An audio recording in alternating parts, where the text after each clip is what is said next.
know this shit need.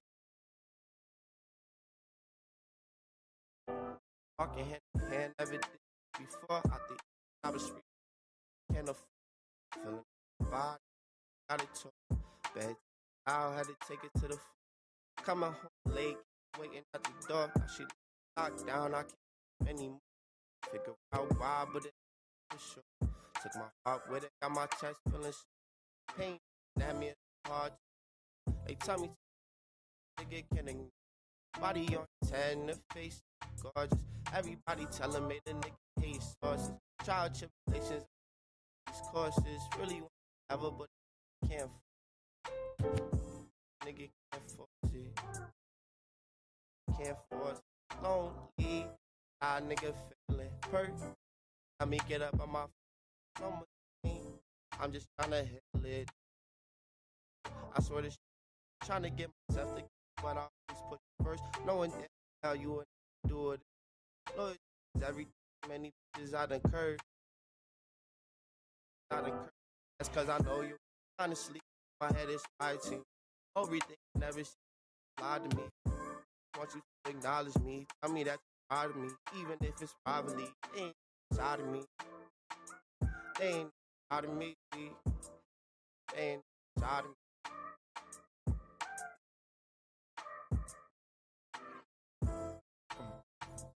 Said you'll never leave me. Know this shit ain't easy. It ain't hard to please. Baby, see, you ain't gotta leave me. Fuck it.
Here we go again.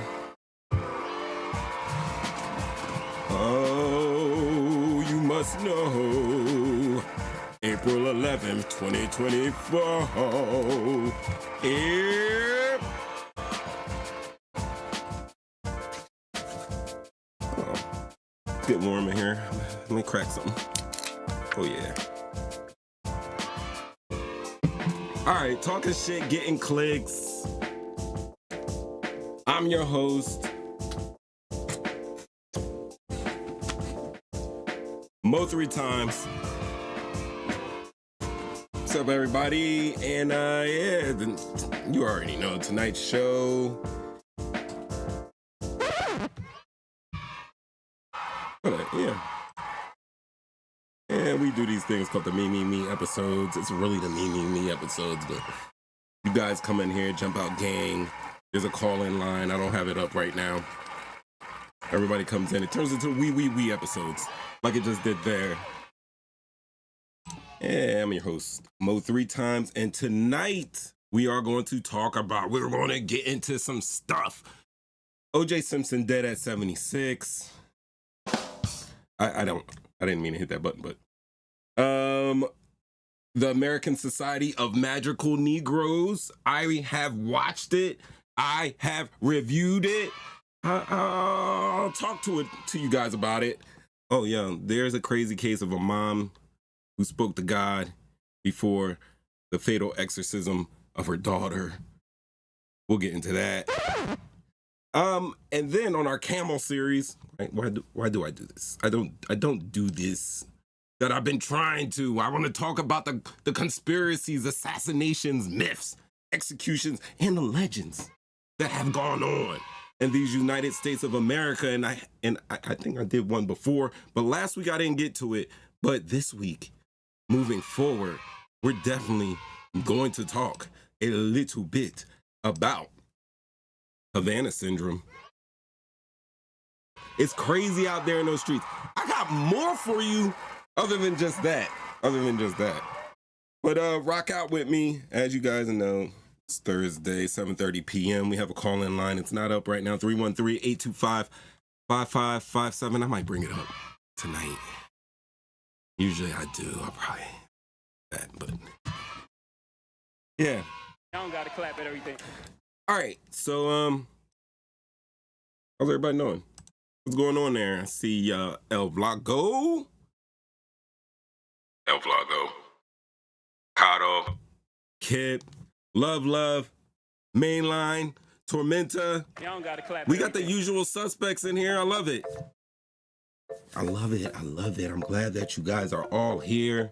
I hope that you're hearing me loud and clear. I hope you're seeing my face right now. It's getting a little warm here in the hut, so it's about to be air conditioning days. Like, we have a little reprieve. I haven't had the heat on here for a couple days, but it's like we're gonna go straight into AC season, I think. Craziness. So we're gonna talk about all these things, but first and foremost, let me bring it up. Oh wow. Let's close that tab out. I got some craziness for you guys this evening. But first and foremost, did you guys check out Storm and Wreck? Did you guys go over there and check out the Storm and Wreck show? I got to catch a lot of it. I'm throwing it up there. It's a podcast. Let me bring it back on over here.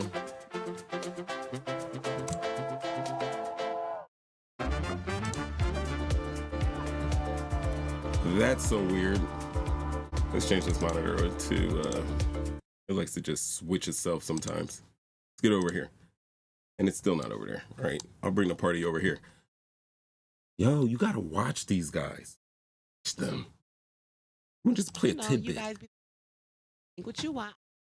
I've done very interesting, controversial. I don't do subliminals, now, but I know what it's about. I'm gonna keep going. She's got avenues. But Storm and Rec, they were talking about NCAA women's basketball. I heard she had a little conspiracy thing going on with Jay-Z, and I had to comment great minds because Jay-Z's been on my mind as in like, yo, like we got Cosby, Kelly, Combs is out the way. Is it about to be Carter next? Is it about to be Carter next? Because I'm saying this, and I didn't get to join the conversation because I was setting up tonight, guys. You see you out there, but like my whole thing was like, damn, I heard about rumors of Bill Cosby when I was 10. I heard rumors about Diddy when I was still a teenager, R. Kelly when I was still a teenager, even Jay-Z when I'm still a teenager. Are we coming? Is everything coming out like Cat Williams said in 2024? Is that what's going to happen? Because it seems so. And I would think that Hove is going to be up soon. So that was a thought. But Storm and Rec brought it up on our show, and I think you guys need to check them out. They be live Tuesdays and Thursdays. I can't. I know. There you go. What am I doing here? Many people know them as the Jumpout Boys in their city. Jumpout gang, gang, gang. I see you guys. Let me throw up the, should I throw up the chat? Let's throw up the chat. There you guys are. Let the children sing for the Jumpout gang. What's good, everybody? Anybody celebrating any birthdays in here? Any anniversaries? Any work anniversaries? We got to give you your shots. If not, then we'll give a special shout out to everybody for just being alive and breathing. Damn it. It's so hard. In the LBC. Well, no, something like that. Anyway, check this out. What's going on? Even before we start the show, I want to talk about the society and the magic niggas. That's what I've been calling magic niggas. Excuse my language.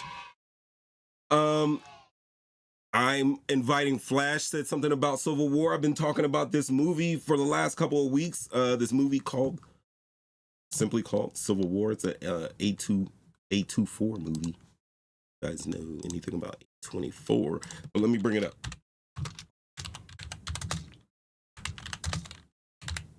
Civil War, the movie. I'm not gonna play trailers because YouTube doesn't like that type of stuff. Shit, maybe my monitors are set up. There we go. All right, so here it is. And we're not talking about the Marvel movie. We're talking about this one right here with the Statue of Liberty torch. They said it's probably something you haven't expected. I haven't really read any articles going on there. I just saw the trailer. But Flash, this is what we're doing tomorrow. We're going to go see this. I mean, I'm wondering, should a movie like this be out in such times of division already? Should we be even talking about Civil War? And I ask this because, like, historically, we know that movies have a lot of influence over people. I remember back in the day, Money Train, there was it's a movie called Money Train with Woody Harrelson and Wesley Snipes, and J-Lo was in it too. And part of the plot was like these guys are going to steal money from the train, but a subplot of it was these New York subway officers, which is prevalent right now. What's going on in New York City? They're trying to get troops down there, but with it was Woody Harrelson and Wesley Snipes teaming up since they did White Men Can't Jump back together in action. They're playing two detectives that work primarily in the New York subway station. They're going to end up trying to steal money from the money train. Long plot. But one of the subplots was that there was a man in there, and he was basically going up to back in the day, they used to have like the token. I don't know if they still have them because you got to do your like smart cards and everything. There's like a booth where you could get tokens and change and stuff like that. And of course, because it's in the subway, it's always like it's gated up and bulletproof glass in it. And this guy in there, or one of the characters, would slip like a little tube in there and spray the attendant with flammable liquid. And it wasn't like he was just there to rob them. Like he just wanted to see flames, and he would light people on fire. And an incident happened like that right prior before the movie coming out, and they actually took that scene. They were actually debating on taking those scenes out. Another movie back in the day was The Program, and The Program, it was about college football players, if you guys remember it. Classic. Halle Berry, Omar Epps, James Caan. Not The Program. Look at me. I'm ridiculous. There we go. This movie right here, The Program. Whatever.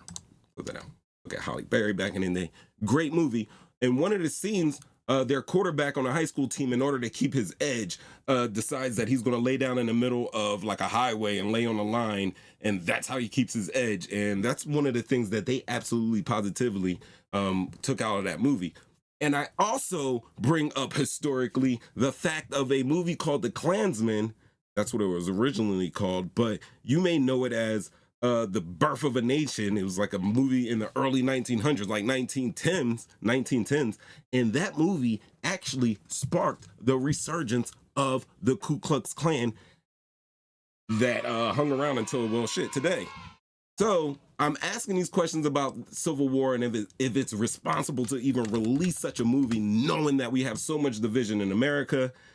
And since it's dropped tonight. I think the show actually probably started like maybe like they usually start the pre's before like 7. So about 41 minutes ago, the movie started. So we have no choice. Me and Flash, we gotta go see this. Then I'll come back, boom, and tell you guys all about it. I'm going to the comments right now. It's just me. Sorry, guys. I don't have an administrator. I had a button that said I need an administrator, but I got rid of that button too. So I'm going to the chats. Let me bring up the live chat so you guys can at least believe that we're going to talk about OJ dying. That shouldn't be. These are my Cash Apps, ads, and everything like that. Don't mind that little bird. I'm keeping that little bird up, Twitter bird up there in protest because I'm not all about X. I'm about the old Twitter. I appreciate that. Oh, I don't know what to do. All right. Wow, I gotta scroll up. Mainline, that's what will be the first to be forgotten about OJ. That he was a Hall of Famer. That he was in Hertz commercials. Actually, did you guys know that those Hertz commercials started in 1976? That's the year of the birth of All Young Lord, Reckless, as well as when OJ started those Hertz commercials. Did you guys know that? Boom, boom, boom, boom. Somebody made an Airplane reference at work the other day, and I've seen Airplane, but it hasn't been anything that I've seen lately. Arlington Road was MAGA before MAGA. Arlington Road. Oh, you're bringing up some good movies. I remember Arlington Road. It had Jeff Bridges in there, and I think he's framed for being like a terrorist or something. Like he kind of gets the Timothy McVeigh treatment. Not to say that Timothy McVeigh got set up or anything, but there's still more to that Oklahoma City bombing stuff. We can go into that. We can make that part of the camel.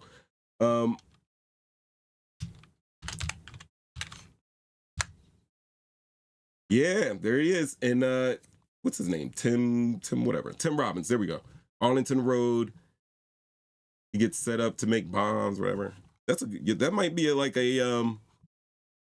we might have to revisit that movie because that was a pretty good one. The Naked Gun joints. Remember he was flipping down the steps? Oh my God. Maybe we can watch a clip from that. Maybe YouTube won't get stupid mad at us for that. Remember he's just bumbling in there? I remember in one of those, the OJ, I don't know if it was the one, they did so many OJ movies since, the murder took place or whatever. But in one, and they were saying that Nicole Brown didn't want him to do Naked Gun. And he was like, come on, I'm just, fresh out my career, whatever. I'm trying to start my movie career. And boom, OJ decided to do it. And that was a good move for him because he was really good in that movie. When he allegedly murdered Nicole Brown and Ronald Goldman, which he was acquitted of in 94, 1995. He was going to do a series, I believe, for like NBC or ABC, one of the major networks, called Frogman. You know, Frogman. And that was one of the things that they talked about in that case, that because they were saying like OJ was like, listen, man, I couldn't have done all those things. I couldn't have taken out two people. Like, yes, I'm a Hall of Fame football player, but I'm retired from football. My knees don't work right. My hips hurt. My back hurts and everything like that. And then like the prosecution team was like, nah, hold up, OJ. You're about to do this show called Frogman. And you know what a frogman is. That's special operations, amphibious forces where you really got to be in shape. And obviously they're stuntmen. But they were saying that no, he was on location doing a lot of his own stunts. So there we go. Then we get, if the glove don't fit, you must acquit. So there was a documentary about that, and they explained how OJ made his hands bigger. He was signing autographs, and he had like a baseball, and he was, you know, flexing his hand on a baseball, stripping his hands, fattening his hands up, sitting in jail, eating, getting fatter, hands getting fatter. He wore the underglove under there, like the little rubber glove, which is thin, but it's still got a little thickness in there. And then you had the glove that had been probably wet, dried, wet again. It's leather, it shrinks. And Chris Darden should not have ever. That was just as a prosecute, you didn't need the glove at that point. But once he put that glove on, you know the rest. Johnny Cochran. Yo, if Johnny Cochran was alive, do you think he would be Trump's lawyer or Young Thug's or P. Diddy's? You think that? He's innocent proven. Storm.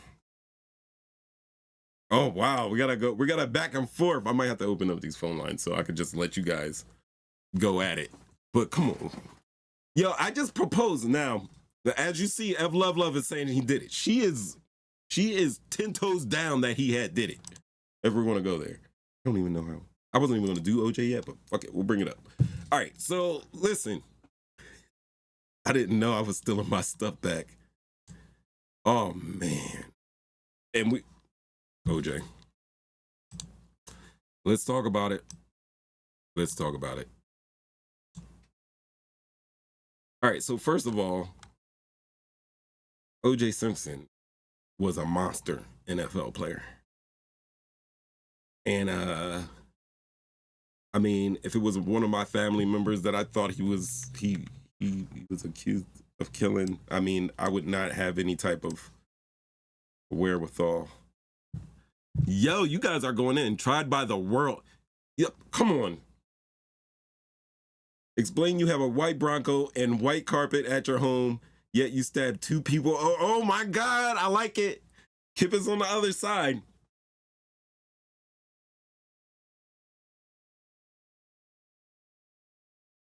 So you think Mark Furman lied then? You think evidence was planted? This was my thing. This is what I said. And this is my big what if. Listen, I think OJ did it when I was young and it happened and he was doing that low speed getaway drive on my birthday. Like, Pops, remember that? We went to New York that day and we traveled to New York, came back and it was just all OJ. So we're watching OJ in his low speed Bronco chase. And then we go through all the evidence. Listen, we had just had riots in LA because some cops beat the fuck out of Rodney King, excuse my language, beat the hell out of Rodney King, and they were all acquitted, and they lit LA on fire.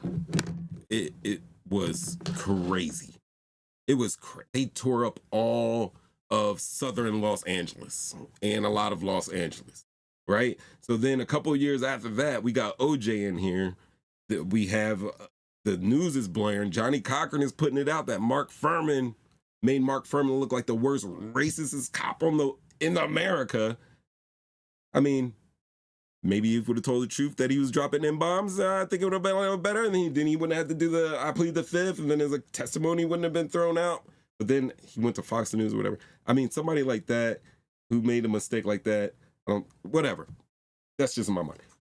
But going through all this, listen, my whole thing about OJ was like, listen, it's possible that he could have been set up or framed. I don't think so. He looks very guilty. But yo, if he gets one off, if he gets out of this, then he gets out of this. It's the American way. If you got money, you can get out of damn near anything. I'm happy that we're seeing people, you know, that have money paying the price now. It seems to me it's a lot of black guys, plus Harvey Weinstein. But that's what it is. What else was I gonna say about that? So yeah. I was just like, yo, he's rich, he's got money, then he should get off. Remember after OJ was Robert Blake, nobody had real much shit to say about that. Knowing he killed his wife, and then he was acquitted. So OJ was a big race thing. Like in America, that's like huge. Like you guys, we were talking about Caitlin Clark and Storm was talking about Caitlin Clark. Like race sells in America, and talking about race sells in America, and talking about racist things like that interests people. And people kind of want to have those conversations, but don't want to have those conversations. It's just a weird thing that we're all attracted to, for the most part. When I say we, I don't know. This is not ladies' night. This is talking shit. By Ev Love. Oh my God, the same way many get wrongly, he got wrongly acquitted. Oh wow. Yo, let me tell you what. Love is staunch as hell right now. She's not effing around. Love's not effing around, guys. She's not effing around. I'm about to put the phones up. I am about to put the phones up. I gotta put the phones up, right? All right, bear with me for a second. I didn't mean to go into OJ thing, but shit, since we're here, and it's already 8, and always, I'm being long-winded and taking time. All right, so OJ was basically, he had a meteoric, I can't even talk right.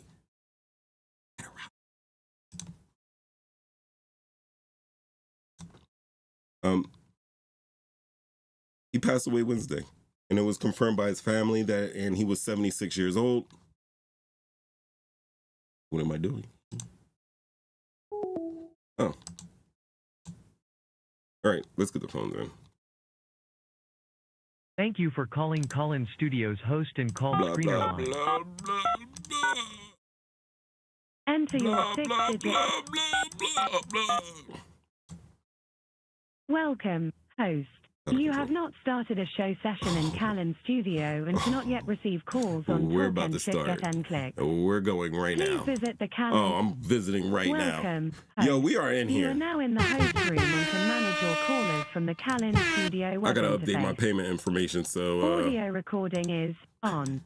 if we conk out, blame it. I'm gonna get my card. I'm gonna have to run out and get my card. All right, so check this out. You already know it's Thursday.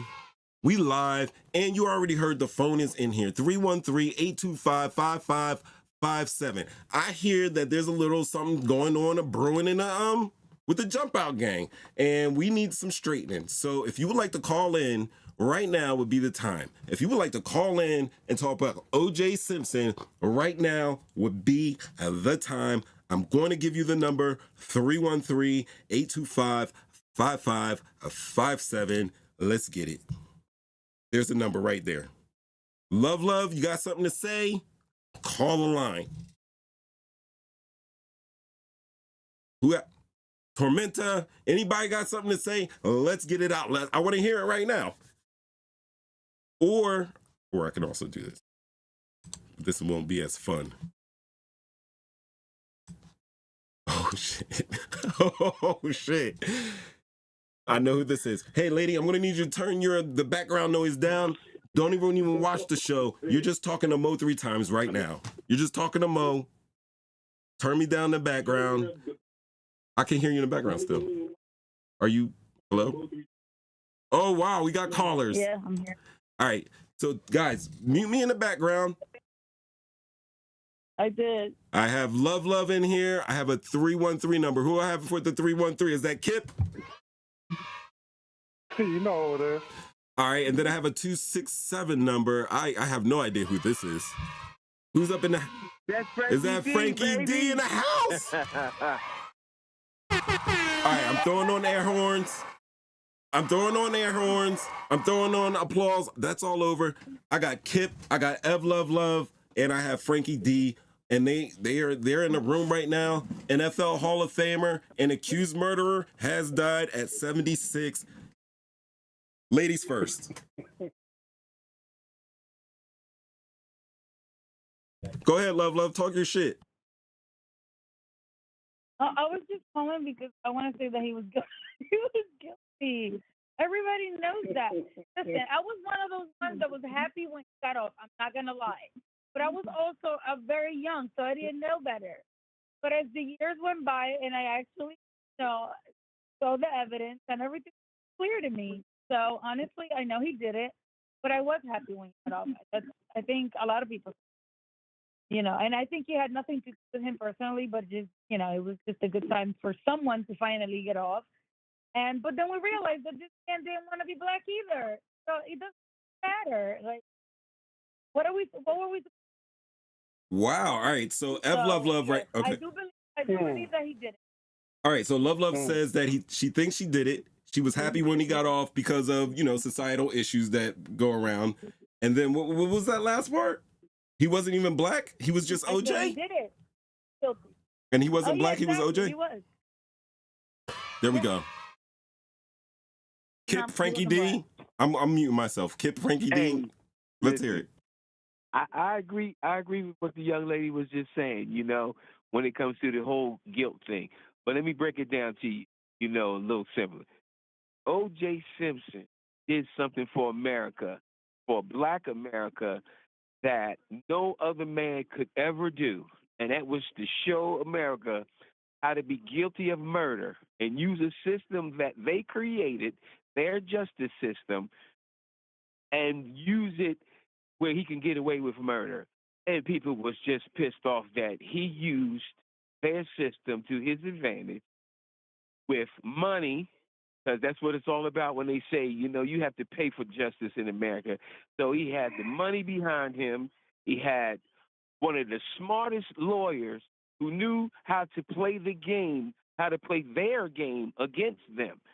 So I look at OJ as he did something for Black America that Black people never would really focus on, and that was looking at how to get away with murder. Now, if there was a young lady now in the 21st century who had a television show called How to Get Away with Murder. So when I look at OJ, he was guilty as shit. Everybody knows it. But we wasn't celebrating the fact that he killed two people. We were celebrating the fact that right after the Rodney King incident, when it was on videotape, where we saw what was happening to Black people in America, that we can still have a videotape and people can still get away with what they do to us. Wow, when he got away with murder, he had this slow speed chase, and all the world was cheering and putting up banners like, go OJ, because, he was known for running, but this time he was driving real slow. And we was cheering, we knew that motherfucker was guilty. We were just waiting for the cops to just pull him over and do like they would do a normal Black person, and just, but they do that bumping thing with their police car when they would have wanted to get your ass off the road, But, can I object you? Let me say just one more thing. And then the young lady said he didn't identify for a long time as being Black. Well, it wasn't that he didn't identify himself as being Black. He forgot that he was Black when he crossed over into that realm of Hollywood and that Illuminati type of environment white women that they also come Hollywood to and white when women they want to be famous. I like that's it. what happened. So that's just one point of view when I looked at how OJ taught us something about the judicial system. I like that. So, all right, Frankie D, hang on. Brother. Rest in peace, brother. Now, Kip, I think you want to go to the other end of the spectrum with it. I was like, wow, I don't That's believe crazy. It. Kip, I know that you're going to go to the other end of the spectrum from what I've been seeing in the chat. So let's hear it. Now, both of them said he was guilty. Guilty of what?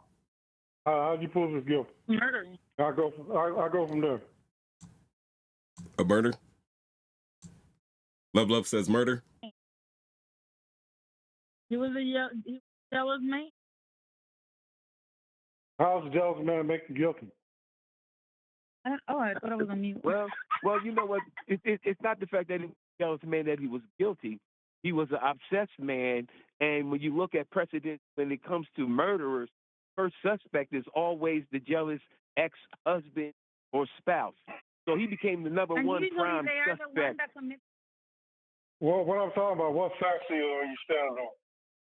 What facts am I standing? I'm looking at the evidence as it was presented from when he wouldn't come out the house when he was trying to go to Chicago when he first committed the murders, and his glove that he used was left behind the house, and he cut his hand, and he was trying to clean up the blood. Stop right there for a second. I'm gonna go back to the simple stuff right here. It's a white Bronco that you're looking at. It's a white carpet in this Bronco. If you stab somebody over 70 times, there's no perfect murder. Where's the blood at? You got a white carpet in his house. Where's the blood at? How you stab two people simultaneously? Let me finish my point. I'm answering the first question. You keep saying he killed him in the house. He didn't kill him in the house. They was outside. They was in the hallway. How did you say he killed him at the house? Because the dog was out there and heard him. So the blood was outside. I'm gonna say it one more time slowly. He got a white Bronco. He got white carpet in his The house. interior of the Bronco was. I don't remember. Yes, it was. The Bronco was just used for his escape the next day when he was a suspect. Listen to what I'm saying, man. Listen to what I'm saying. Listen carefully to what I'm saying. It's white carpet in his house. You can't comprehend what I'm saying if you're talking over him.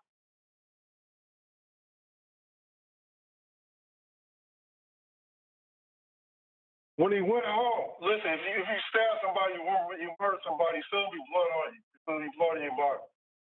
No such thing as a perfect murder. If he went home directly, he got white carpet in his house. They showed his house. I watched the whole thing from beginning to end. If he stabbed everybody else in the... Let me tell you what I'm saying. If I stab you and those girls on the phone with you, simultaneously, right? One by one. It's damn near impossible for me to get away with it.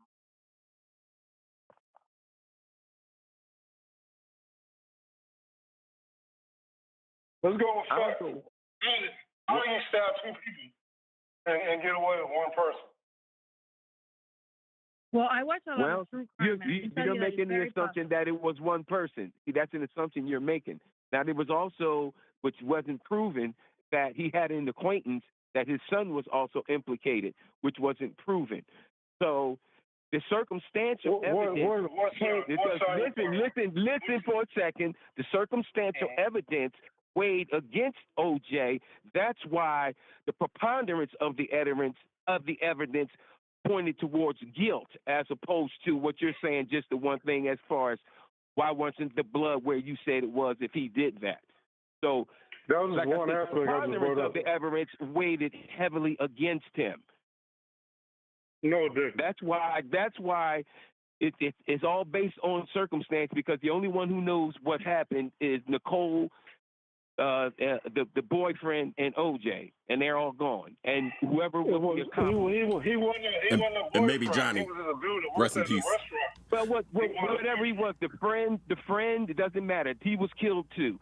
So if I misquoted him, it was about those people that was involved with this are the only ones who know what happened. Everything else, speculation, based on the preponderance of evidence. All right, I want to break in for 1 second because we got another caller in here. I believe we got Reckless World. Reckless, I'm bringing you in. If you got anything in the background, what's going on? For me? Yeah, you want to chip in on this conversation? Yeah, I just want.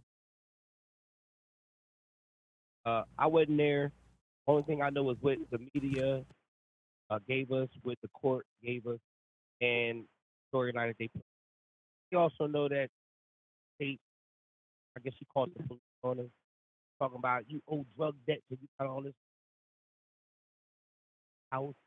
I've heard all of that. So, what I'm saying is, fine, we can say OJ ran in the house, and he killed her first, old boy first, and ran, stabbed them all up. through the glove, didn't have no blood on him down the highway. So, have any evidence there except, and we can all we're doing is angry with Hamas and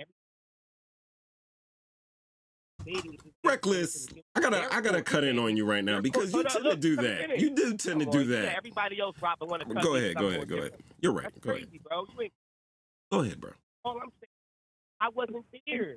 How can you not be there and be so and no evidence? How many people that got caught and went convicted for cases they never did? They were innocent all this time, and everybody said they were guilty. Their own family. I'm not saying that you can't. I'm not saying I just like actually argue like guilty, innocent. It's like it's crazy. You don't have to. Now, I'm cutting in because I agree with you because me and Love had this same conversation earlier. Like we had the same because we honestly, at the end of the day, we don't know. We really don't know. We don't know anything, honestly. But I mean, they did find blood stains that were lifted from the center console of the Bronco, DNA evidence, and it contained genetic patterns to Mr. Simpson, Mrs. Simpson, and Mr. Goldman. That's New York Times, 1995. So they did find it. Now, to Kip's point, I murdered that brutal. 3 little stains of blood in the center console. Like that's not enough for me. That's not enough for me. We also do have to realize that DNA, this was like the first case where DNA evidence came like big into play. So I'm with people. Like I was there. I understood that as African Americans, we've been saying that the justice system is fucked up, and we've been saying it for a long time. We went through and we saw what happened, how the police were acquitted for beating Rodney King. Yep, and then it was kind of like a hey, we're holding up a mirror because most of the people that were, OJ's guilty and were like really happy to want to see him in jail and locked away forever were the same people that were saying, yo, like Rodney King deserved to be beat. And I think that's really ultimately like what was the biggest battle there racially. It was like, yo, here, look, you guys think it's so perfect and now it's not on your side. We're going to celebrate about this and you be big mad for once. Feel how we feel all the effing time when in regards to judicial outcomes. I like how like the OJ to black people is like Selena to Spanish people. I don't think that's a very good analogy. But I like that you tried. I like that you tried. But also I like this conversation because we got Love that's she's hard pressed, like he's guilty. You got people like me who I think he's guilty, but I really don't care, and I was invested for different reasons. Then we have Kip that's thinking like, yo, that man didn't do it, and we got Frankie D that's around those lines. I like the mix of opinions here. That's what this show's all about. Talking shit, getting clicks, original podcast. You guys are great. Yeah, 76 years old. 76 years old. All right, you guys are still in here. I like it. All right, anything. I think I muted everybody. My fault. My show. I appreciate that. All right, but I got you guys back in here. Y'all can. Yeah. You can borrow. If he was framed, he would for sure have been convicted. Now, did you guys watch what was it? Was it the? There's been so many OJs. Was it the ESP? There was an ESPN one. And then there was was it Netflix where there was like a 4-part or a weekly series that we went through. And then it just came to like the conclusion that Robert Kardashian was talking to, not Johnny, maybe Effley Bailey. And Effley Bailey basically said that, listen, Mark Furman couldn't have lied about that glove being there. It's just because they believe you're guilty and try to convict you doesn't mean you're guilty. You know how many people they didn't had them with the court and with the trial and they were trying to get the court system about money. It's not about what you. Okay, I'll say something real quick. That's the precipice of what the law is, that everyone is presumed innocent until proven guilty. So he was presumed innocent, regardless of the status of what people said. You know,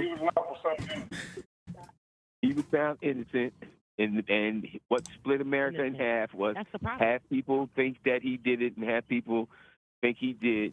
And that was the whole controversy, is like, hey, he used the system against them, and they were pissed. So they had to change laws so that this would never happen again, because O.J. set a precedent that never happened. This was one of the first trials that was on television every day. And I watched every day. Every day. I watched everything. It had me captivated. And I was working with a bunch of white people at the time and watching their reactions when they announced the verdict. No one's muted. Some white people could not believe it.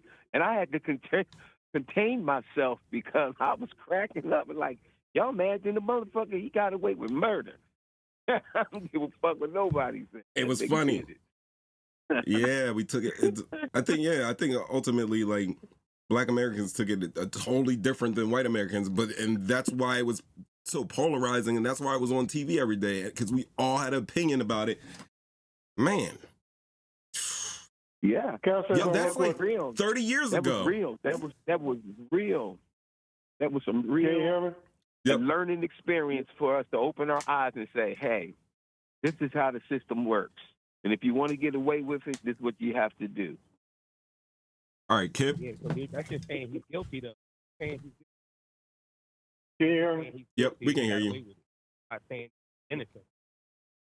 Let me say this for a few minutes. Listen, I'm going to get off OJ for a minute, but I'm going to bring it back to OJ in a second.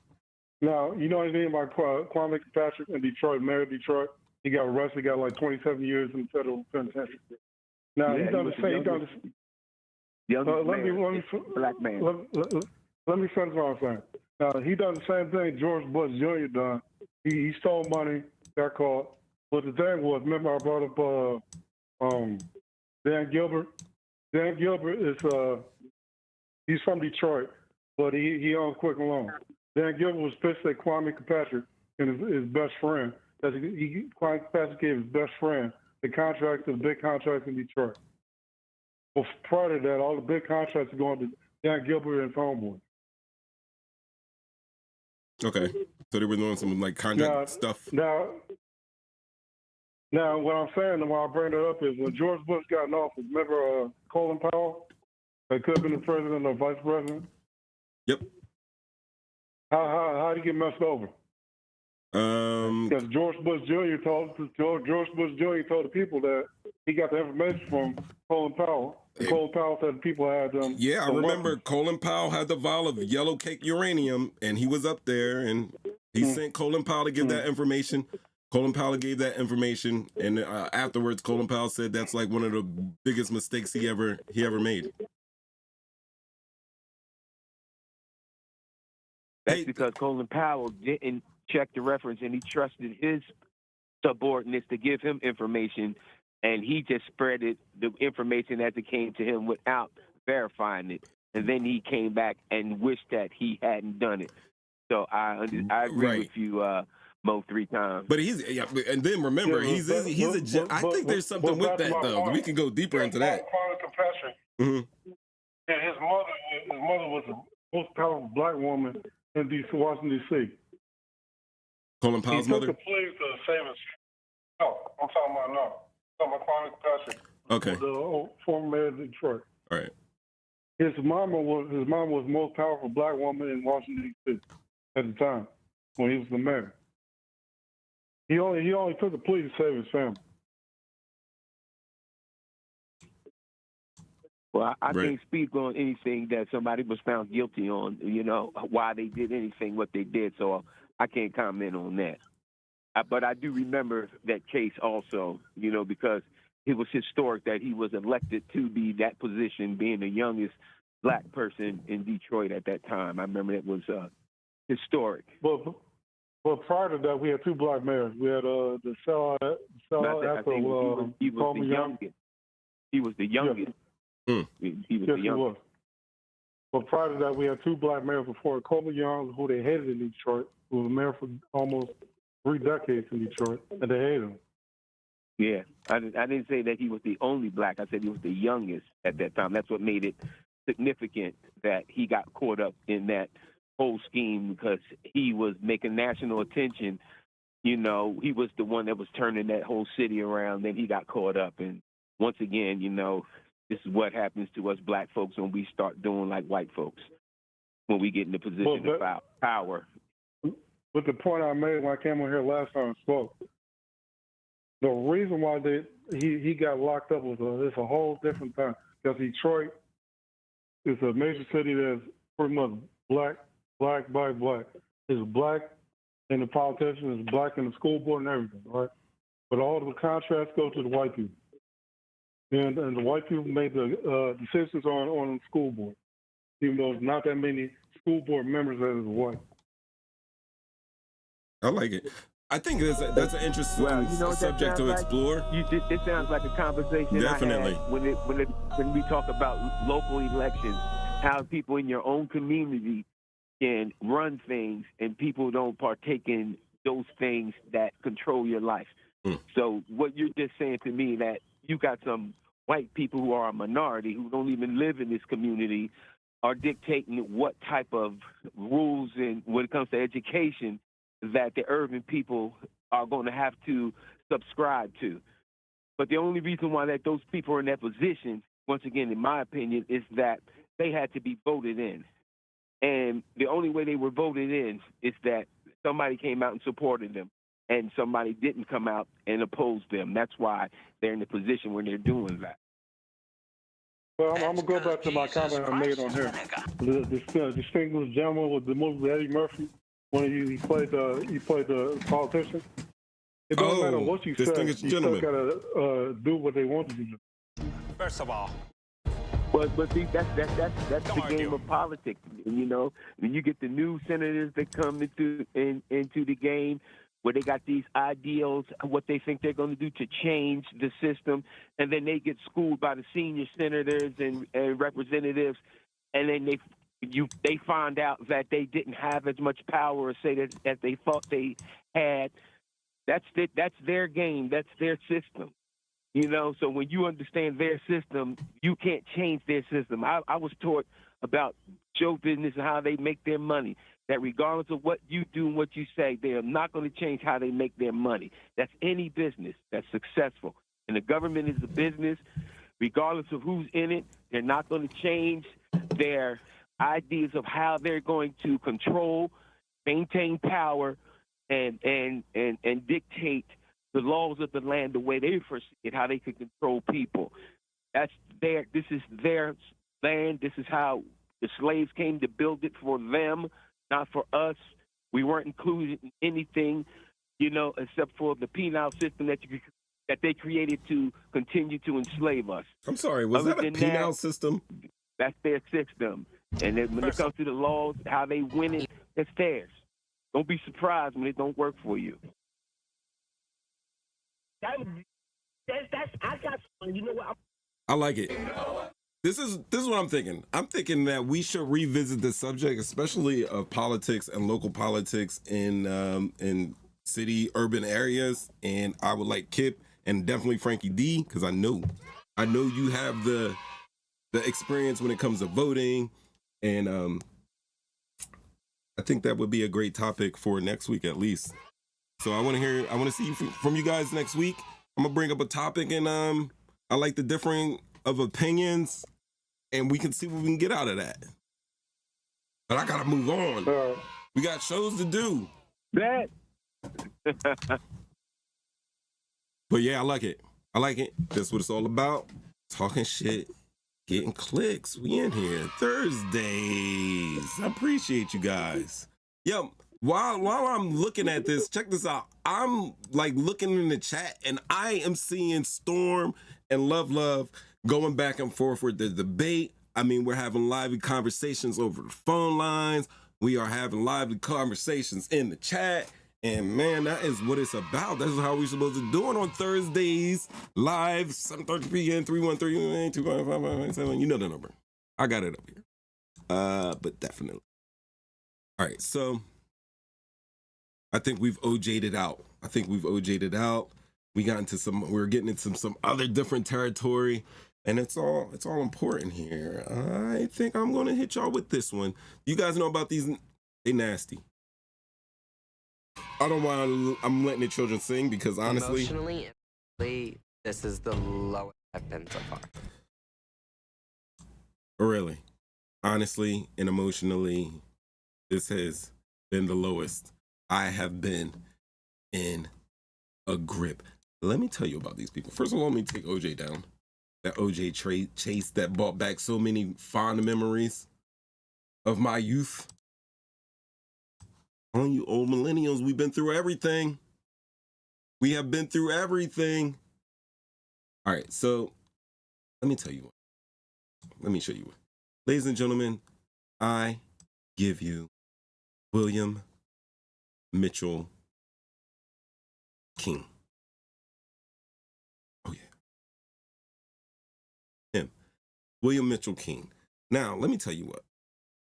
In some shocking events, a nurse and her husband have found themselves entangled in a web of disturbing allegations. We're using allegations again, and they're facing crimes of sex, and they're getting charged, and this has sent shock waves through their community. Now, this is Jolie and William Mitchell King. Jolie's 53. Her husband, William Mitchell, is 52. And they were apprehended on the 27th of March following the discovery of a trove of disturbing photos and videos on Mitchell's phone. Now, among the appalling content allegedly unearthed were explicit images depicting Jolie engaged in multiple acts of romance with the couple's Great Dane. Emotionally and mentally, this is the lowest I've been so far. Swallowed up. Have you ever been swallowed up? Have you gone through a time of swallowing? By a Great Dane. Have you ever been... Now, wasn't Scooby-Doo a Great Dane? Was Scooby-Doo a Great Dane? Mighty Apollo. Great Danes are mighty Apollo dogs, which is very unlike the silly and cowardly. He's a great Dane. All right, let me show you guys. Have you guys seen a Great Dane? You see how big these dogs are? That's a Great Dane standing next to a French Bulldog. Yeah, so anyway, she engaged in multiple acts of love with the couple's dog. And it's a majestic and revered breed of dog. And it's also known as the world's largest dog. It's known as the world's largest dog. I've been on TikTok. I've been on Instagram. You guys seen those humongous dogs. Great Danes are pretty big. All right, now the discovery of this reprehensible footage occurred subsequent to authorities confiscating Mitchell's phone. Now, the reason why they confiscated Mitchell's phone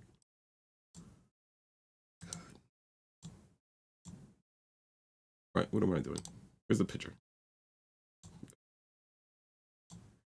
All right, the reason why Mitchell's phone was confiscated was because on March 13th, he was arrested for indecent exposure. Okay? Shockingly, Mitchell was caught in an act of indecent behavior at a local HEB supermarket. I've never seen an HEB, and I'm curious. So, regard me. What do they look like? They're like an Aldi's. Oh, they got National Hebrew Franks. You all right with me? All right. Look at that. That's a nice little market, isn't that? They got the vegetables and look like flowers and stuff out there, fresh foods. HEB. So Buddy was in the HEB supermarket just outside of Houston, where he was observed baiting his master while trailing children. All right. So further investigation into Mitchell's activities led to the revelation of the additional charges that we're talking about here, including indecency with a child by exposure, along with the disturbing cachet of illicit videos. Now, the gravity of the situation escalated when law enforcement, armed to the teeth, descended upon the couple's home, resulting in their apprehension and handcuffs. Now, amidst the chaos, their 2 children, 18 and 10, along with their 3 dogs, they had 3, they were all safely rescued. Now, in a testament to the surreal nature of the situation, Lieutenant Ken Washington of the Montgomery County Constables expressed profound concern about the environment in which the couple's children were raised, highlighting the perplexing juxtaposition between the mundane and the grotesque. Jolie was once a respected family nurse at Total Men's Primary Care. She found herself abruptly terminated from her position in light of the scandalous accusations.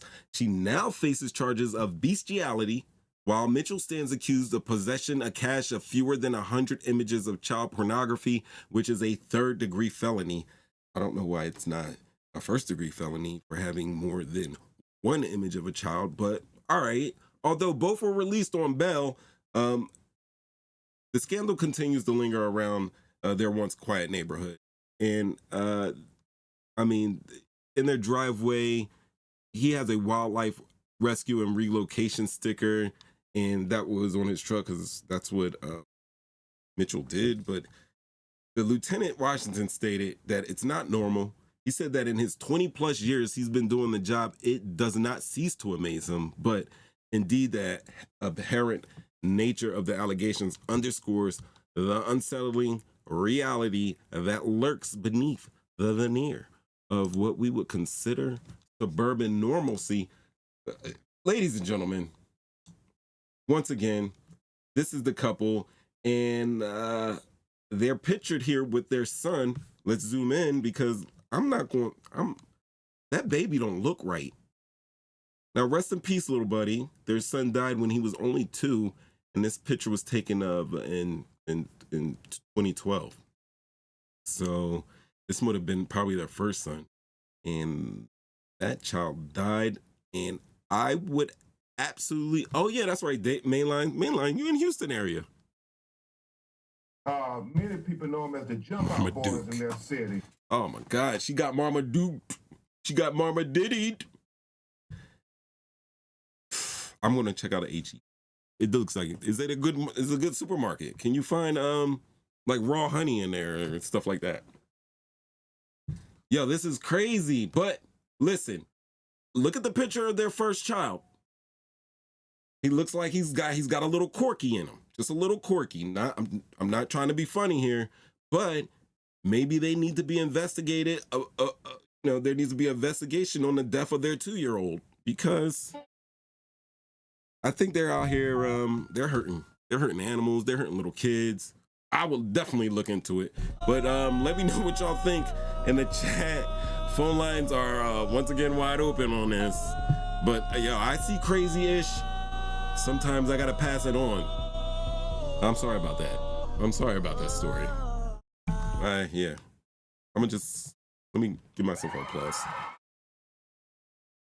I don't deserve it. I don't deserve it. You guys don't deserve it. That damn dog didn't deserve it. And them little kids that this nasty MF was trailing behind, whacking himself, beating himself up behind the... Oh my God, man. At the supermarket. That's crazy. This is where we're living in these days, guys. I'm seeing a lot of smiley face and laughing emojis, but I don't think this is funny. Y'all are gross right now. Honestly, you guys are effing gross. I need to see some crying tears. That's what I need to see. But yeah, once again, the names of these people is Jolie and William King. Nasty. And this is where I hit the techno. You already know. Talking shit, getting clicks this Thursday. I got more for you in store for you.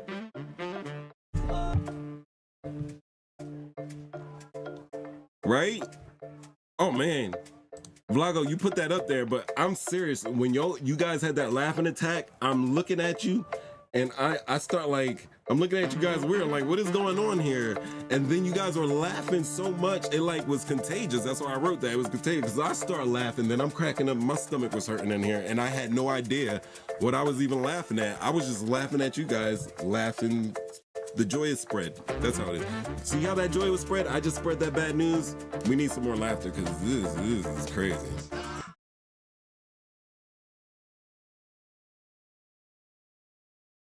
Yo, do you guys like this shirt? I think the placement is off a little bit, but I mean, would you guys wear a Mo 3 Time shirt? Let me know. Let me know. I'm getting them ready. These t-shirts are good. They're good quality. Look how good it looks. I've watched this thing probably twice, and the only thing it did was shrink. That was it. This is a 2X, and now it is regular X. So I'm going to get the website going. And when you order for right now, I'm going to put it on the website too. That you're going to have to order a size bigger because they're good, but they shrink. They shrink on. They do. They shrink. They shrink. But look, it's a good looking tee. Look how the collar holds up. This is third wash. This is the third wash. This collar should be baking. Usually you get a little souvenir tee. Boof. This is literally merch, yo. This is merch. This is merch. Can we see our own family picture besides yours? What is he talking about? What are you talking about, flashback?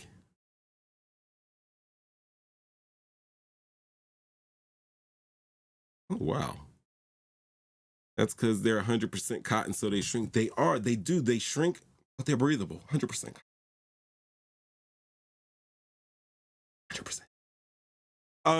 What else do we got going on up in here? And those beasties were crazy. The OJ, we talked about the beasties. Oh man, you know what? While I'm giving out bad news, I'm gonna give out some more. Let me tell you something that happened that was effing crazy. This is beyond nuts. That's right. Family of Arilys Doe, I probably spelled her name wrong on here, arrested in connection to her death. That's right. Exorcism proves fatal to the baby girl. And I'm going to tell you about this. There was recent court documents that have shed light on the tragic events surrounding the exorcism of a 3-year-old girl in San Jose, California, leading charges against her mother, her uncle, and her grandfather. Where? I know I got a picture of all 3 of them here. Here they are. That's the grandfather. That's the uncle, and the mom's on the show. Please, see, that's the mom right there, looking stupid, looking like she's done lost her mind. But let me explain. So, according to, and it was a 50-page memorandum filed by the Santa Clara County District Attorney's Office, Claudia Hernandez, that lady, her brother Rene Hernandez Santos, and her father Rene Trigueros Hernandez are accused of causing great bodily injury to this girl. As you can see, little girl right here, Arilys. And it resulted in her death. Now, this is how the story gets crazy. All right, the young baby was discovered deceased in a church on private property. She was on private property. And this took place in September of 2021. Now, she was with her mother, uncle, and grandfather who had allegedly subjected her to a harrowing 20-hour-long assault. Prosecutors detailed in a memorandum that Arilys fought for her life as the 3 trusted adults The three most trusted adults in her life forcibly restrained her, causing severe injuries through actions such as smothering and applying excessive force to her body. Now, despite the pleas of not guilty, prosecutors argue that there is sufficient evidence for the family members to stand trial. Areli reported struggled to resist her abusers, including clamping her mouth shut to prevent them from prying it open. And what they were doing was they believe this little girl was infected with an evil. Not right now. They felt this little baby had a demon inside of her. And she was clamping down and closing her mouth because the three adults in her life were trying to force their hands down her throat to pull out, allegedly, this demon. They were smothering her and trying to make her open her mouth, and she didn't want to. And she was clamping her mouth shut to prevent them from prying it open. Now, amidst the ordeal, she even expressed love for her mother. However, the sustained assault ultimately resulted in her tragic death. Now, during questioning by police, Claudia says that they claimed they were conducting prayers on the little girl. They asserted that the young girl was possessed. They said they recounted her daughter's distressing behavior the night before the exorcism. They all said that the girl was basically going through what we would think of, I mean, visually in possession. Like, you know, the veins coming up, and she went from, as you can see, as a little 3-year-old girl. They said she was normally happy, but she was screaming and just very distressed, and they felt that she was possessed. Now, Hernandez recounted her daughter's distressing behavior the night before the exorcism. She described screams and cries as unusual, and despite this, Hernandez downplayed the severity of the situation, attributing it to the purported possession. Further complicating the narrative, Hernandez explained to paramedics that Arelis had blood on her face because she had bitten down hard while resisting attempts to open her mouth forcefully. These distressing details paint a grim picture of the events leading to Arelis' untimely death, prompting questions about the trajectory in the case of the trial. Now, this is what they did. I'm saying 20 hours. 20 hours, they took this girl and they basically tortured her. They prayed over her. They tried to force their hands down her mouth, I guess, to get her to vomit. And this is the information that I got. And then at one point, after a while, she's already dead. They take her to a church. And I'm sorry, she wasn't dead, but she was still kicking and screaming. And they take her to the church, and they're still trying to perform this exorcism on her. Now, listen. I have seen, you know, The Exorcist. I have seen, what's the movie with Keanu Reeves and Shia LaBeouf, and they're exorcising Constantine. I've seen these movies, and when I'm reading the article, I'm like, yo, this baby could be possessed. Or this baby could have swallowed some fentanyl or something like that. But, I mean, if it was like that, we would have known by 2021 with everything like that. But, like, they didn't find any drugs in her system, obviously. So could this baby have been possessed? It is possible. However, none of those three pictured here, none of these people pictured here are priests. And even if the grandfather owned the church that they took the little girl to, I am going to tell you this. I know this. I know this from just watching The Exorcist and a couple documentaries on the Vatican. You can be a priest, but not all priests can perform exorcism. And there are priests out there that specialize in performing exorcisms, and none of these MFs are qualified to perform exorcism. And it's just shocking. It's just shocking. It's crazy. And I would love to get down to the bottom of this. So this is something I'm definitely gonna keep up on to figure out what the fuck is going on here. How are you doing this to the babies? Oh man, let the children sing for that beautiful little girl. That's just the worst, man. That is that shit, yo, bro. Think about what you just discovered. I'll take you there. Oh, they weren't professional. Oh, that's different. No, they weren't Ghostbusters. They weren't exorcists. But yeah, you're trying to shove your grown-ass adult hand down a 3-year-old's mouth. I'd be biting down too and kicking and screaming. I would like to hear, I tried to look for videos to, get their point of view, but they're not talking. But I would just love to hear a little bit more of the ins and outs of that, and I'm pretty sure it's going to pop up on Netflix or Hulu soon. Wow. Seriously. But this is what's going on in this craziness we call the world.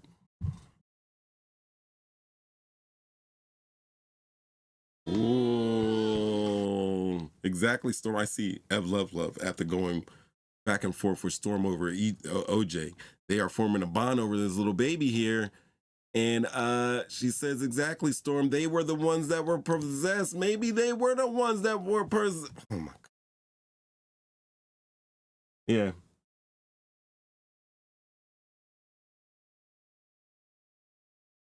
I mean, I'm looking at their mugshots here, and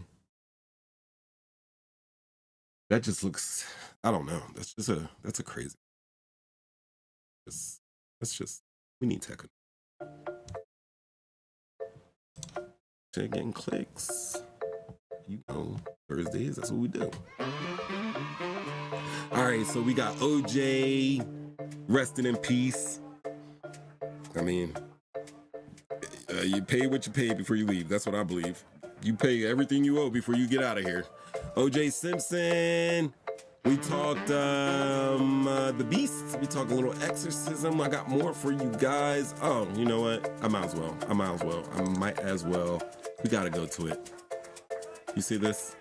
Camel Chronicles. That's right, the Camel Chronicles. Conspiracies, assassinations, myths, executions, and legends. This is the stuff that I like to talk about.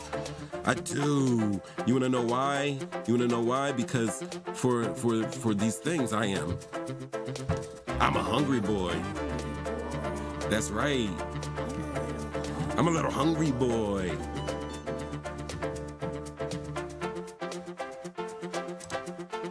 I was supposed to drink water and hit the vape while taking that break, and I didn't even do it. Wasting time.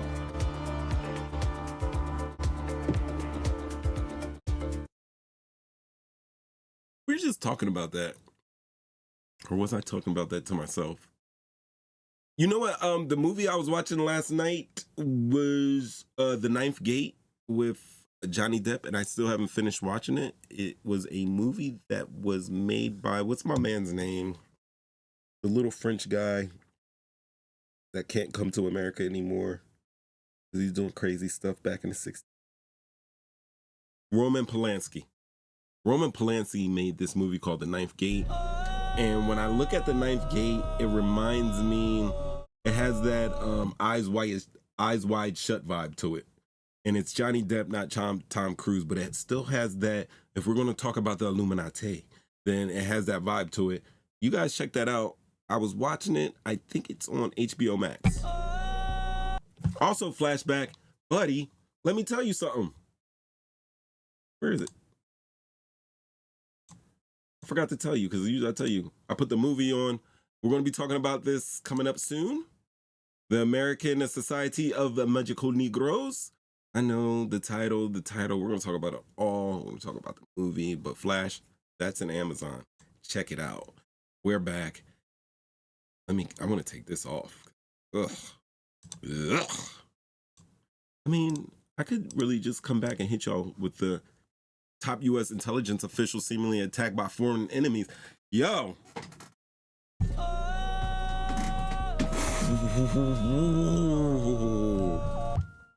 Yo, let me tell you something. Havana Syndrome. If you have your Googles, your phone out right now, let me tell you what. Go ahead, by all means, and Google Havana Syndrome. Now, this was first reported. I'm going straight off the mind right now. This was first reported in 2016 for U.S. Intelligence officers and diplomats that were in Cuba at Guantanamo Bay and working in that area. They say, and report I don't have that. I'm just a baby. I'm gonna put that sound back. It's saved in my computer. A baby. I wouldn't even, honestly, for that last story, I wouldn't even use that because, I mean, I got a soul. I don't want to make fun of that, but damn, you know what I mean? I'll throw an air horn. All right, so in 2016, top intelligence officials were seemingly attacked by foreign enemies. And let me just give you a little 2-minute little quick vid real quick. This explains 5 a lot. years after the mysterious symptoms that have come to be known as Havana Syndrome first appeared, the number of cases is escalating, with now more than 200 reported cases around the world, mostly targeting U.S. diplomats and spies. Recently in Bogota, Colombia, according to reports, where Secretary of State Blinken is scheduled to visit next week. Days ago, President Biden signed legislation compensating the victims, but bipartisan members of the House and Senate are still concerned that not enough is being done. The cause remains a mystery, but the leading theory is some form of directed energy, perhaps microwave.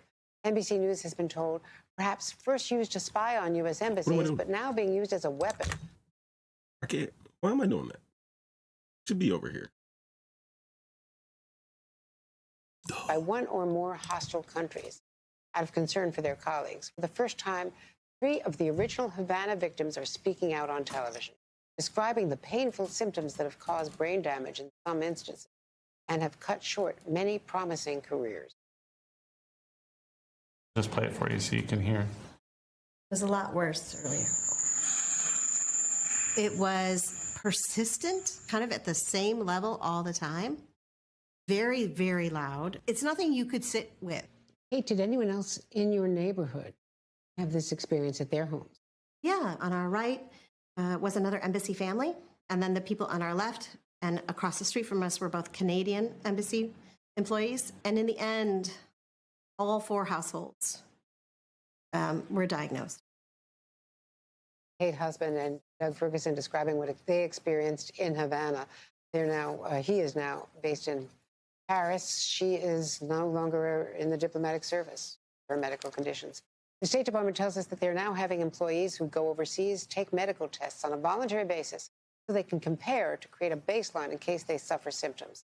The studies include vestibular, ocular, cognitive, neurological, and auditory tests.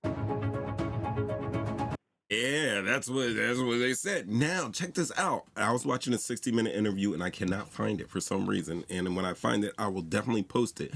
But 60 Minutes has since 2016 been reporting on Havana Syndrome for the last 5 years. 60 Minutes is one of those things that I watch. I watch the old ones. I watch the new ones. I love their reporting. I like how they investigate. I like how they do their interviews and everything. And they do ask some pretty good, interesting, and sometimes they ask the hard questions. That's why I like it. Check it out. Right? But one of the interviews was that this started in 2016, and one of the intelligence officials said that he was basically he was an ally for the United States Constitution under the president that was 2016. He was loyal to the United States Constitution and not for a president that was demanding loyalty from all of the people that served under him. We know this guy, right? So he said that because he was all about his Constitution and that he was against some of the policies of this president, that he began becoming attacked. Now, some people are saying that it's Russia doing this. They are saying that it was possibly surveillance equipment that failed and actually caused an accident. And then once they realized the result of that, they began using this failed equipment, replicating it, and using it as a weapon. Now, there have been 80 people that have made these claims. This report in MSNBC that I just saw right now, it's talking about how Joe Biden has actually said that, hey, this was an issue because the government was saying that, yeah, we don't know what you're talking about. They were kind of treating it like Agent Orange for people in the know. They were treating it like that, like we don't know what's going on. We don't know what's going on. But finally, they're saying that Biden has looked into it, has been compensating people. Now, like MSNBC said, they think that it is a microwave, some type of weapon. However, somebody has a different idea of what it can be. And it is this man, and his name is Kevin Fu. No, that's me. That's me. That's Kevin Fu. Right? Now, what's interesting about what Kevin Fu has to say about this idea is because, as you can see his background, I'm here, but this is Kevin's background up on his line. He is a professor of electrical and computer engineering, professor of computer sciences, and he is affiliated faculty in the bioengineering department, which, if this is an actual weapon, he would definitely know, and he would be able to pinpoint it with his education and training and everything like that. Let's just sing. He's working for the US of A. Now, yes, he's in Northeastern University College of Engineering. Now, what is so special about what Kevin Fu has had to say with this background of electrical and computer engineering and everything? He does not think this is a weapon. People have been saying that, yo, it's Russia, it's China. They are going after these top U.S. officials. I watched an interview where another intelligence official said that we think it's an attack because, hey, it's not random people that work here or in close proximity to this project that are becoming sick, that are suffering from this Havana Syndrome.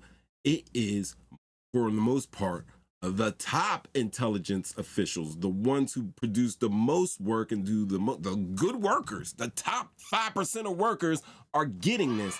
And he does not see a mere coincidence. However, Kevin Fu thinks differently. Kevin Fu actually thinks that the issue isn't a dark arts of or electronic warfare or mass psychogenic. When I heard that word, I had to go and look it up. And psychogenic basically means originating in the mind, attributed to psychological or emotional factors. Psychogenic movement is something that basically you make up in your mind. But because a lot of people were saying that, like I said, the White House from 2016 to damn near current was saying that, hey, you guys are just making this up. Nobody's attacking you. Kevin Fu says that, hey, there's something definitely going on here. I don't think it's a weapon. I think it is crickets. That's right. He says that the greatest contender right now is the short-tailed West Indies cricket. And what I didn't do, what I will do right now with you, we can all see this together. What in the hell does a West Indies cricket look like? I'm interested. Let's check it out. West Indies cricket team. Yo, they play a lot of cricket over there. That makes sense. They do play a lot of cricket. Here we go. This is the West Indian mole cricket.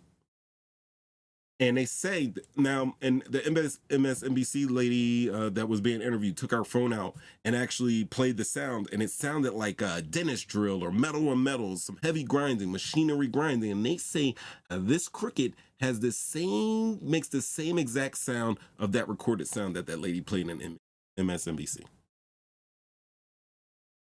That's what they're saying. That's what Kevin Fu said. Now, I took exception to that because, Kevin Fu came out here with the cricket theory, and he says he's not alone. It says in a declassified report, Jason, who's an advisory group that works with the State Department, also found reason to believe that the Indian short-tailed cricket would be the culprit. However, I think that's bullshit because that cricket's been around and nobody is talking about they're hearing these sounds. Nobody's coming down with Havana Syndrome except specific intelligence and diplomatic U.S. and allied country officials.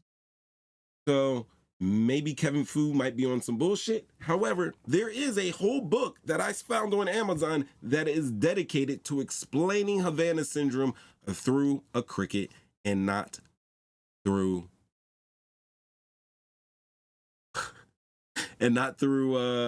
any type of opponent's weapon. So you're literally acting like an op, as if I don't have enough of those all So right now, we have no idea what it is. The good thing I'm thinking here is that the government realized that this is an issue and that they've done something about this. Also, let me tell you something about this. They're checking out these people's and they're checking out their brains. Now, there is one reason why these experiments aren't going to work.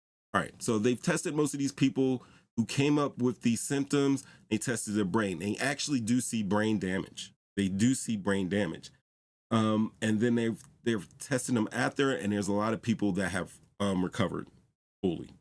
Some people that recovered fully where they still see like scars on the brain, and then there's some people that have not. What's up, Belle? Telly Sal. And there's some people that have not recovered. Now, the numbers vary, but there's 80 people that came down with it, and they were testing on about 26 of those. And most of them have recovered. But one thing is that they don't have brain scans of these people before they got sick. So it kind of messes up the experiment there and all the data that they're getting. Could it be related to Jimmy the Cricket? Jimmy? It's my conscience.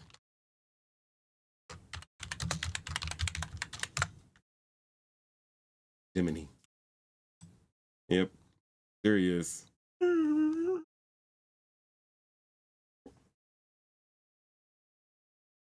Amazing. That's that boy's conscience. You know what would have been cool? He was a puppet. His conscience should have been like a termite or something like that. That would have been crazy.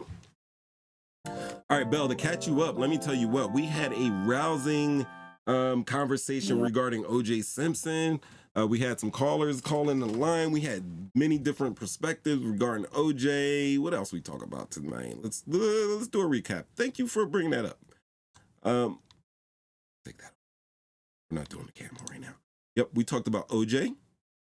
We talked about the lady and her brother and her father who took place in an exorcism that took the life of a 3-year-old girl. We just got done speaking about Havana Syndrome. And we also talked about, not listed here, about these, I don't think anybody's going to forget about these freakazoids right here anytime soon. These freakazoids. And Sella, I to catch you up, this man and this lady right here that you're looking at the man basically got brought up charges because he was whacking himself off in the presence of children because he's a perv. And then when they arrested him, went through his phone, they found pictures of his wife that he's right here cuddled up with, going at it with the family dog. A Great Dane, by the way.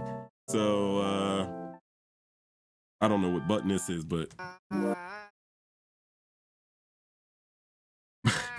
But yeah, that button's probably right for what's going on right now. So yeah, we just keeping it light. Right, cool. We just keeping it light. And here we are. Here we are talking about government conspiracies,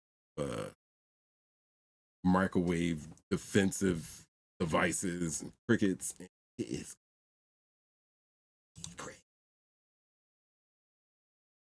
Yo, now, just off topic, I have thoughts. I have thoughts here. And like, here's some of my thoughts that I've had during this week. I try to write them down. All right, first of all, like I was wondering, why hasn't the United States intervened in the ongoing Israeli-Palestinian conflict? I mean, it's obviously out of control. And I'm wondering why. It's kind of making me, have that crazy question that if little old Israel can keep America from world policing, then what the hell's going on there? Also, I'm wondering, is it really that big deal? Is it really a big deal that J. Cole apologized for his diss track against Kendrick Lamar? Is it really that big of a deal? It is? Is it? Is it that big of a deal? I don't think so. I mean, that's that man's journey in life. So if J. Cole thinks he shouldn't do it and it's wrong and he wants to apologize for a diss track, then big up for him. I gotta stop hitting that button. This is not a banger. It's not. Right? But also the hip hop fan in me, I would like if, since he apologized, like if Kendrick doubles down and goes at him harder, I'm here for it. And also TikTok and Instagram and the digital streets have been saying that Drake is coming out with a diss track, and I'm waiting for it. I'm waiting for this diss track, because I remember the last time Drake had a beef, he had one with Meek Mill. He came up with one, then dropped another song, and everybody was like, where's Meek? Meek needs to respond right now. But we don't need to respond anymore now. Drake, take your time. Come up with something good. If J. Cole came back and was like, psych, never mind, this is crazy. But yeah, I'm all here for this rap beef because it doesn't look like it's going to break out into any type of West Coast, East Coast feud or anything like that. It's just rappers and skills and everything like that. Kind of how it should be. But I know a lot of the old hip hop fitted cap rappers out there. You know what I mean? They don't like it. They don't like it. Another thought I had was, is AI controlled robots going to kill us all? Did you guys see the new robot from Boston Dynamics? You know, you've seen the little dogs. I showed you the dog robot, and I showed you, I think, in one show, like they were going to pass balance beams, like the human type robot. Now these MFers got jetpacks. They got jetpacks. AI has jetpacks. We're going to talk about this next week, but it's going to be crazy. What else? All right, yeah. Also, is the movie Civil War going to be a precursor to this Civil War? Kind of like, you know, Birth of the Nation was. And then, of course, Reckless World and Tormenta we're talking about on their show on Facebook tonight. But I had a thought earlier this week, and I was like, yo, we knew about Cosby, we knew about R. Kelly, we knew about Diddy, and we know about Jay-Z. When is Jay-Z gonna get his time in the spotlight, especially for, you know, what he did with Foxy Brown's young ass? Maybe a Birdman. I don't fucking with. I'm sorry, Birdman, but I'm not sorry, Birdman. So these are like the couple of thoughts that I had this week. All right, getting back into it. All right, we did OJ. All right, let's go down 3 times. Did OJ. We did These Freaks. We talked about Exorcism. Did I throw up there on Havana? I think I did. Yo, boom. The American Society of Magical Negroes review. I'm going to remind you right now that my phone lines are open. 313-825-5557.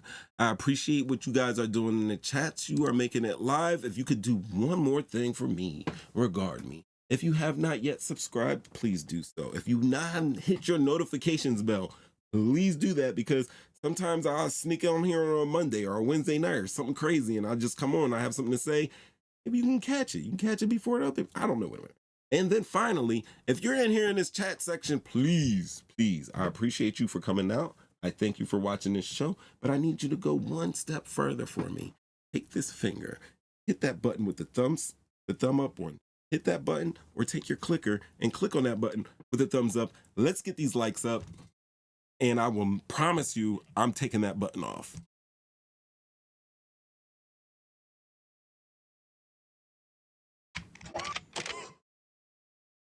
Thank you. All right, so I don't usually do this reviews when I've only watched the movie like 1.5 times, but I watched this movie 1.5 times, and I thought I needed to do a review on this movie. Reason why I had to do a review on this movie is because I went on Threads, and you guys know I'm either on Threads or no, usually when I want to argue, I like to argue against the libs. So I'm on Threads, and this movie is called The American Society of Magical Negroes.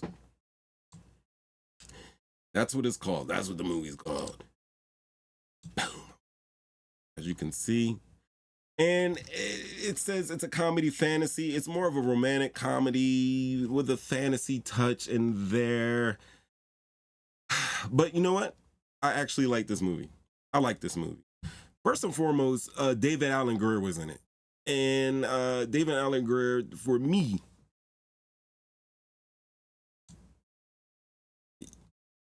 We know. You know. We know this. I like that. Click my like button. That's a good idea. Click my like button. Yo, but David Alan Grier is in this. And I've known of David Alan Grier since, like the Living Color days and the Boomerang days. And I always thought he was funny. I thought he was kind of squarish. He wasn't really out there like that, but he always seemed like a responsible, uplifting black man to me, if we're going to go there. That's because Jesus Christ is God. Right? So for him to be in a project, I was like, yeah, like that was my safety right there. I was like, oh, David Alan Grier is in this project. It's not going to be too crazy. This title is ridiculous. I didn't go to the movies theater to say this because honestly, I did not feel like walking up to a glass and saying, please, 2 tickets for the American Society of Magical Negroes. That's just too much to say. I was like, I'm gonna wait for this shit to drop on Amazon, which it did post haste. No, I gotta take that back. Because honestly, I really don't go up to the ticket window. I usually just go on my phone. I hit Fandango out, shots to Fandango. I order those tickets. Boom. I go in there. I scan. I do that. But still, I didn't want to go to the movie theaters to see American Society of Magical Negroes. I'm going to go see Civil War tomorrow. But don't worry. I went to Amazon Prime and I paid the money for this movie. I paid the money for this movie. And let me tell you what, it was pretty good. It's pretty good. Yes, they're going to talk about race. Remember there was another movie called Dear White People? Crazy. We got to do we got to do better with these titles. Like Black Lives Matter, we get it. We get it, but it's not the best title. You know what I mean? It wasn't the best title. We could say something different. Just said something different because people look at titles and that's the first thing. But anyway, it was good. And basically, it was a satirical take about the magical Negro. Now, if you don't understand, I will give you an example of the magical Negro would be Will Smith in The Legend of Bagger Vance.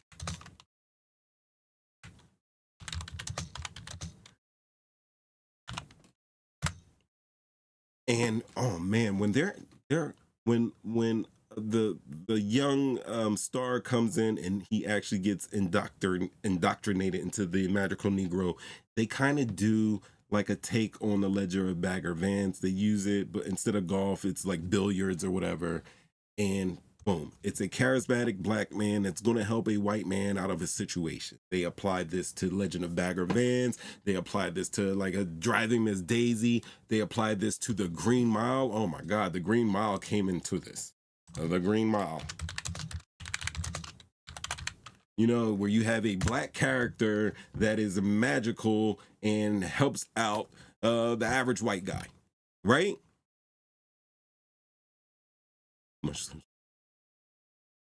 But these are the themes that they're talking about. So listen, I understand that in recent times, 12 Years a Slave, we don't want to see movies of slavery. We don't want to see any type of movie that talks about race or anything like that. And I think that is where like a lot of our youthful and people my age, they're just raced out. They don't want to talk about it anymore. It's embarrassing to them. Donald Trump came through Atlanta fucking airport and went to the Chick-fil-A and had The Help. There you go. A black character that comes in and changes the lives of a white character and then goes back to doing whatever the hell they were doing. Their life is no better than before. And in the case of the Green Mile, we know how that ended. You guys haven't seen it, but still, these are still good movies. I love The Help. I'm not gonna lie. I love The Help. I love her chocolate pies. I like The Green Mile.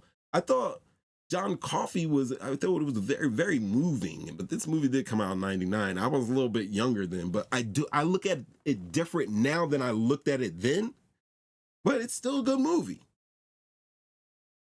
Legend of Bagger Vance, I watched that movie last year with Will Smith, and it is a good movie. It is a good movie. It is. But we have issues with it. We have issues with it. And that's basically what the magical Negro came by. But it just takes it out of the movies and it places it in real life. So you have a David Allen Greer character who's older than me, probably my father's age. He's talking about incidences that he witnessed with his father as his character and growing up in actual real life. It's a movie, but growing up in real life and seeing his father disrespected and knowing that his father was a very strong, serious, tough, no shit taking black man. And he had happened to be walking to go visit his father, and his father didn't see him, but he had witnessed his father being highly disrespected by a white customer. And David Allen Greer is telling the character in the movie that he was like, yo, I got ready to watch my daddy walk this motherfucker up and down the sidewalk, but he didn't. He just smiled and said he was upset about it.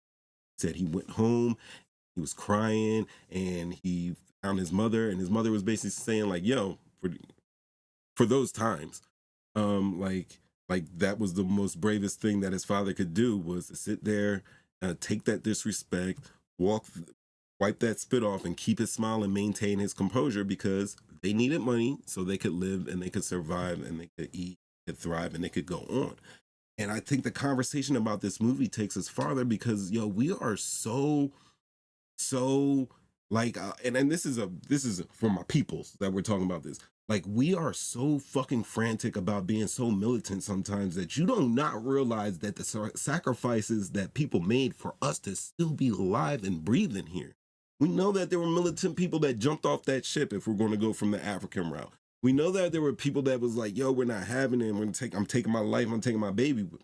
We know that there was people that were disrespected purposely because they wanted to be, they wanted the situation to get juiced up so they could get lynched, or they could be just beat or executed right there. And those people said, fuck it, I'm going to hit this guy back. Oh, I'm not going to let him disrespect me. And then they ended up swinging from a tree. And then where are your kids? And we know it's not fair. We know it's not fair. But there are some things you have to do in this world that, even though you're not proud of, you have to put that pride to the side, because we live in a world that isn't real, but it is real. And sometimes that's just how it is. Not fair. Worse was Roots. I mean, but I think Roots was terrible. I think Roots was terrible. But there's reasons why, and by the way, OJ was in Roots. Remember that? OJ made that appearance in Roots.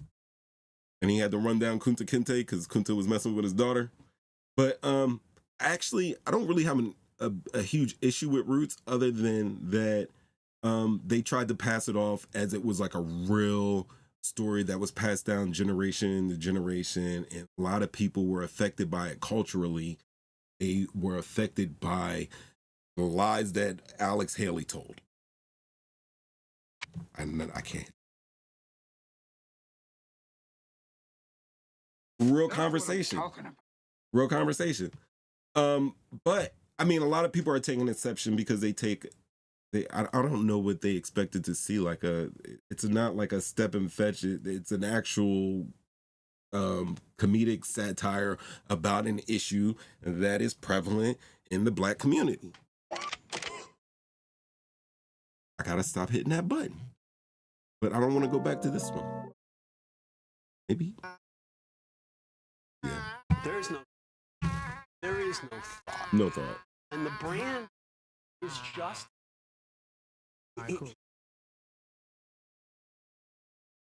But now what plagues me is that I went on Threads, and I was on Threads, and there is this lady. Her name is Moon the Storyteller, and she is a award-winning comic. She writes an award-winning comic, Luna, the Queen of Maru, and it's a book. And she writes Black female-led comics and shows. She was talking about the movie, and basically She was saying, are we surprised that no one wanted to see another take on the magical Negro trope? And I was stunned to see it, because it's not like it's a movie like The Green Mile coming out. It's actually a satire about the magical Negro trope. So that kind of like bothered me from a black woman saying this. But also she says this as she posts a picture of a post from Culture Crave on Instagram, and Culture Crave posted that the American Society of Magical Negroes has been pulled from theaters only after 3 weeks, and it finished with 2.4 million at the box office, probably because the title and probably because the attitude like Moon the Storyteller of you don't want to see the magical Negro trope, and it had a budget estimated to be about $15 million. So I replied and I said I watched it, and I'm going to tell you guys, I thought it was good. I thought it was good. I think that you guys should check it out. I would recommend it to watch. This is not Flashback telling you to watch a movie. This is me. Flashback, you had some iffy ones. Had some iffy. Just saying.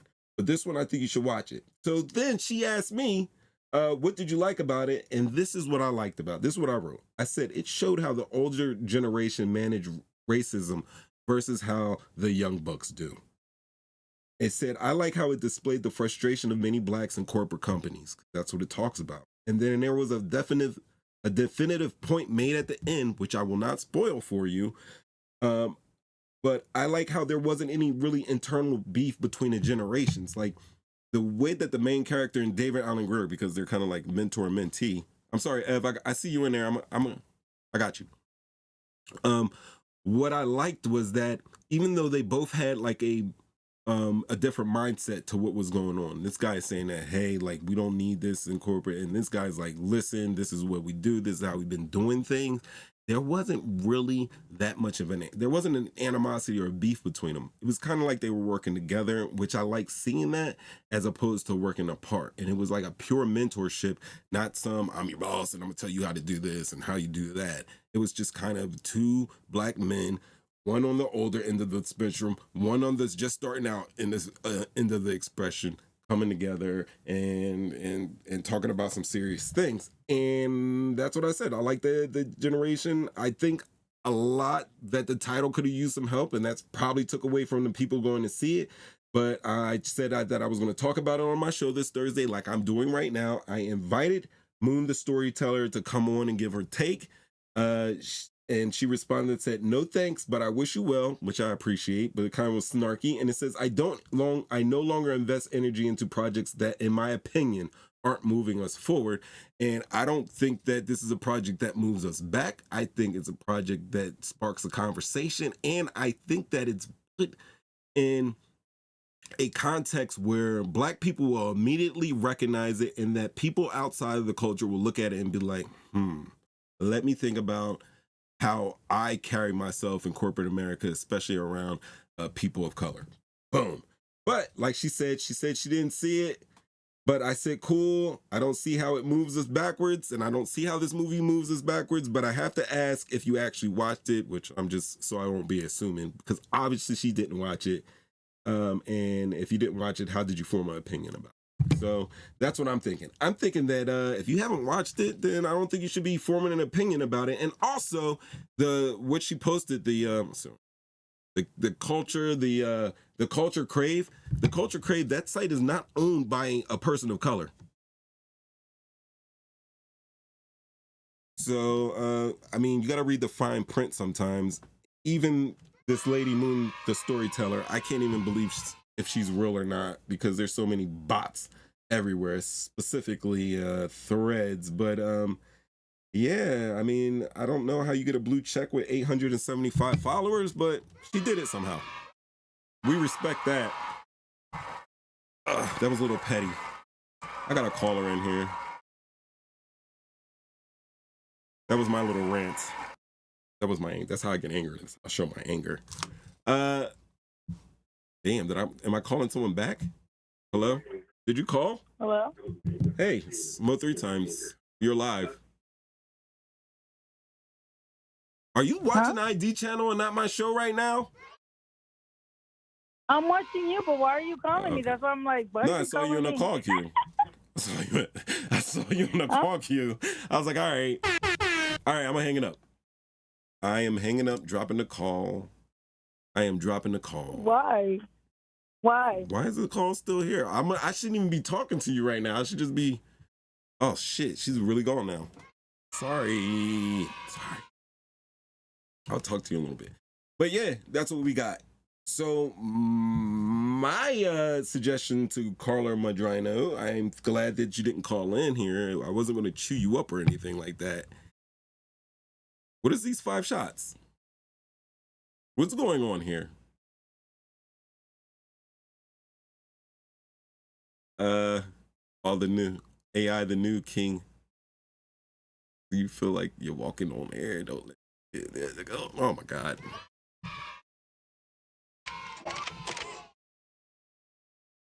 I don't know. What's up, people? Here we are back in the talking shit, getting clicks. I forgot I had that button. That's one of my favorites. That's better than my nah, nothing can beat ain't nothing. Nothing can beat that. Talking shit, getting clicks, original podcast. I have no idea who's dropping shots. Cause I can't look at these. I can't even scroll back up. I'm gonna have to look at these comments later. I need an administrator, yo.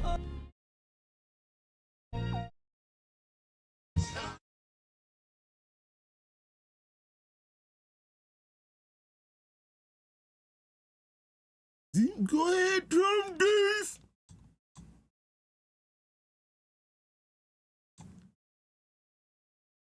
What inbox? What did I do? Was I firing shots? I wasn't firing shots. But anyway, Culture Crave says, I mean, Culture Crave is speaking on something that Culture Crave haven't even used. So that shit pisses me off. I hate when people do that. But it's a good movie. Check it out. Let me know next week. Let me see. Let me come back to you guys.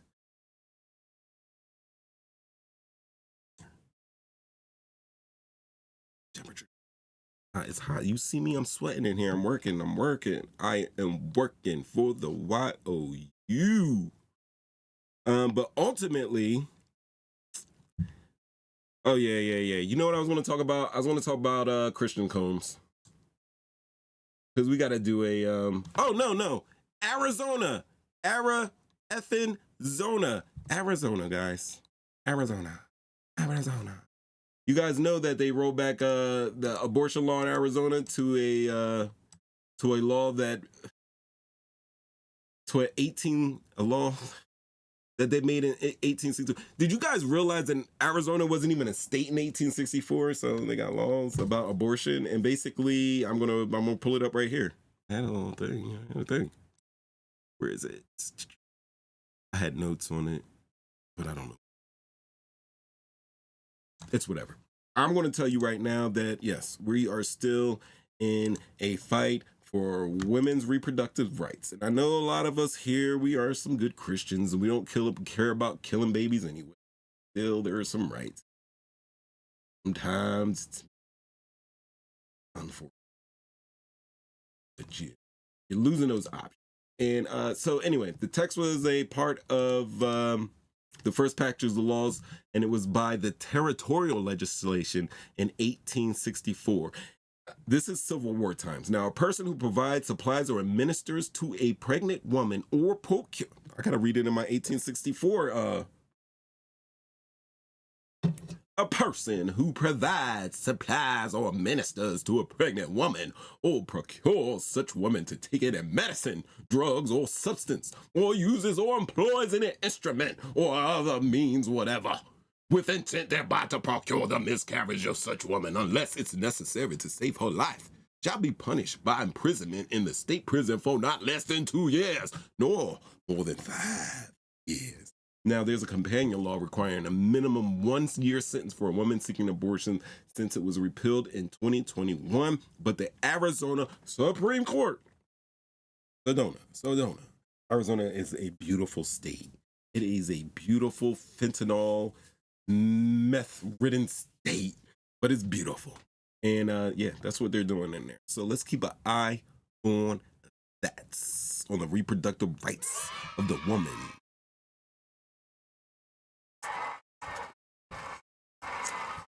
Oh, yeah. All right, so real quick. I don't even know. Go ahead and. All right, so Christian Combs, Diddy's son, is coming up with another. There's another lawsuit, and once again, the lawyer. Oh, hold on, I gotta show you this picture. This is a picture. Kevin Spacey, Elton John, Puff Daddy. What do all three of these guys have in common?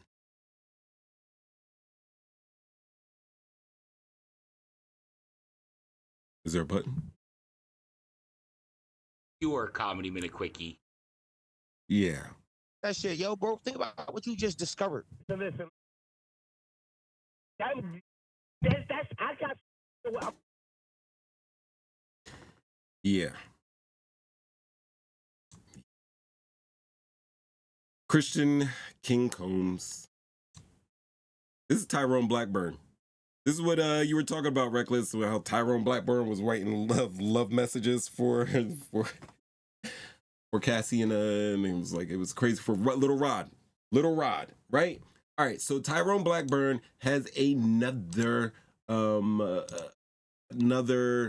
client, and her name is Grace O.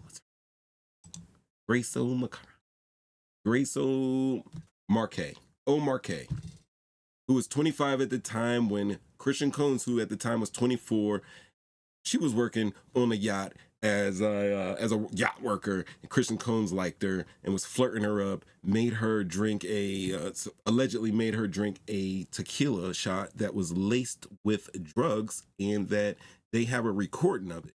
Now, the same lawyer that's representing Omar K is Tyrone Blackburn, who is Tyrone Blackburn right here, who is also representing Little Rod. Little Rod, previous shows, he had the bucket cap on. I was showing you guys the producer that was working with Puffy, who I think Tormenta says was gay for Diddy. Don't argue. Don't argue with Tormenta. He was gay for Diddy. And anyway, Tyrone Blackburn is representing Grace O'Marquez in her lawsuit against Christian Combs and Diddy, because it was Diddy's yacht, so that too, and he was supposed to provide safety for her, and she was assaulted sexually by Christian Combs. That is what she's claiming. Now, she says, the lawyer says, there is audio recording of her talking with Christian Combs and being assaulted, and that the recording was taken by no other than Little Rod himself, and Tyrone Blackburn is representing both Lil Rod and Grace O'Marquez. Now, to be fair, there's a district judge. Her name is Denise L. Cote, and she criticized Blackburn in a separate, I have it highlighted here, in a separate lawsuit on Wednesday, and referred him to a disciplinary committee for a pattern of behavior where he improperly files cases in federal court to garner media attention, embarrass defendants with salacious allegations, and pressures defendants to settle quickly. That's his MO. He says, I'm going to file this case in court. I'm going to make it salacious and crazy. I'm going to say the weirdest, most craziest shit to you right now, Diddy, because people like Mo 3 Times and a lot of the other potters out there are going to get these legal documents, and they're going to make a show about it. And no matter what that's happening, you're going to look crazy. So you might as well go ahead and settle quickly. Now, Denise come on, Denise. I thought this was Grace. I'm not sure if that's her Twitter page, so don't go there. Come on. I had a picture of her. let's get a picture up of U.S. District Judge Denise Ote, so you guys can see what she looks like. That is her. That's her. This lady said that this guy, those guys too, but this guy, Tyrone Blackburn, once again, she says Tyrone Blackburn is full of shit. First of all, come on here. So what are we thinking about that? So it looks like Diddy is gaining some points here. When you got a federal judge calling somebody that is a part of a lawsuit for not one, but two people who are accusing you some fuckery, and he's saying that he is full of shit, then, I mean, we got to weigh in on that. Let me know what you think, guys. It's Thursday. You know we got that call-in line. I see you guys in the chat. I'm trying to see you guys in the chat. I see somebody talking about it. Look, I'm on it right now. You want to see the Tesla truck? I'm going to show you the Tesla Cybertruck. But guess what? People are already saying them shits are rusting on them.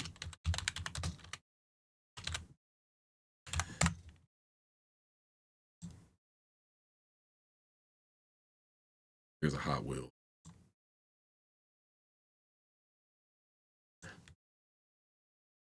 See that?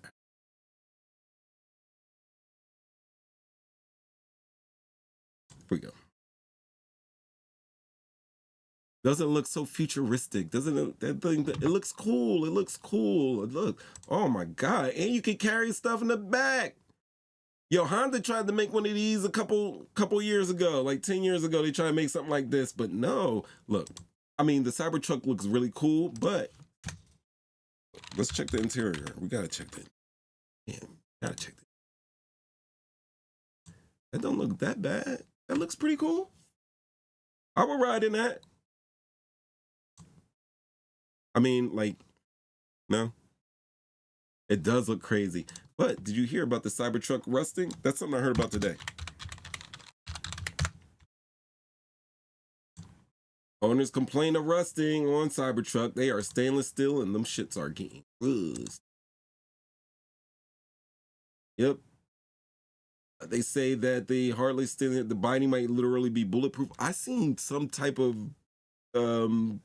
internet celebrity with a Cybertruck that had bullet holes all over it. I guess they shot at it because when you buy that truck, I mean, you can do whatever you want with it, but Tesla are questioning Cybertruck's numerous alleged design flaws by stating that when they collected the $61,000 truck, the advisor specifically mentioned the Cybertruck's developed orange rust marks in the rain. Now, in a separate thread, the user Vertigo BC reported that the corrosion was forming on the metal of his Cybertruck after it spent 11 days in the rain in Los Angeles. Raxar, also who lives in California, posted what appeared to be close-up, rust-flecked images of his truck after driving it for a mere 2 days in the rain. This is from Wired magazine online, by the way. Now, the Cybertruck does not ship with a clear coat, the outermost layer of the transparent paint that comes as standard on almost every new motor vehicle on the planet. Instead, each Cybertruck owner has the option to purchase a $5,000 urethane-based film to wrap your Cybertruck in our premium satin clear paint films, only available through Tesla for now, because I know that there's going to be some dude that will come up with a wrap for that truck. So here's a truck. They're already saying that it kind of does look like a DeLorean, kind of like a DeLorean truck, if you will. Stainless steel also stains. Stainless does not mean never stains, just that it stains less than other steels. Let the children sing. We learning today. We are learning today. Did I not show the truck? I'm sorry. I thought I had it. I thought I was showing it. I'm out of control. My bad, guys. Here it is. Here it is. Where's the rusty? Kind of gotta look at this, guys. You could see like the rust. See the rust right here. Oh wow. Somebody must have left it out there. But I'm not gonna lie, that still looks cool. I just don't want my Cybertruck just rusting out. It does still, even rusty, it looks pretty awesome. I mean, this is the perfect truck for where the hell the world's headed, because we are all gonna need Furiosa. We're gonna need Furiosa. We're gonna need it. We're gonna need Furiosa, because we are about to be in the Mad Max saga, the way this shit's going. Yep. And that's what we got. Another eye-opening episode of Talking Shit, Getting Clicks. Listen, we had a shocking arrest. We had tragic tales of loss and injustice. We've covered it all tonight, people. We delved into the disturbing allegations surrounding a seemingly normal couple. We did that. What else did we do? Got into my thoughts. Got into my head. We saw the heartbreaking consequences of a failed exorcism.